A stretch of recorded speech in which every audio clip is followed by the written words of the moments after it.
शहर block Congress committee ने smart meter के विरोध में बिजली विभाग के सामने किया प्रदर्शन। पश्चिम बंगाल प्रदेश कांग्रेस के नेतृत्व में राज्य सरकार द्वारा स्मार्ट मीटर लगाने और बिजली बिल में बढ़ोतरी कर आम लोगों पर अतिरिक्त आर्थिक बोझ डालने के खिलाफ प्रदर्शन किया।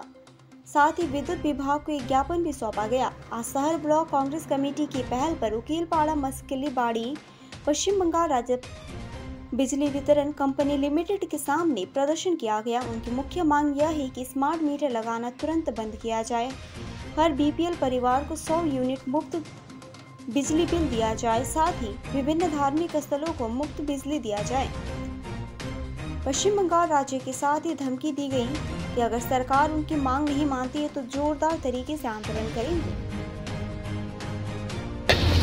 ইউনিট নিতে হবে এবং আমাদেরকে ইউনিট পিছু যে বিল হয় সেই বিল সরবরাহ করতে হবে।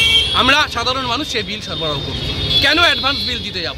এর পিছনে একটা বিরাট অর্থনৈতিক চক্রান্ত আছে। এই চক্রান্তের বিরুদ্ধে আজকে আমরা ডেপুটেশন দিচ্ছি আমাদের এই স্টেশন ম্যানেজার সাহেবকে, এবং তার মাধ্যমেই রাজ্য সরকারের যে সমস্ত কর্তৃপক্ষ আছে তাদের হাতে আমাদের ডেপুটেশন পৌঁছে যাবে বলে আশা করছি আমরা।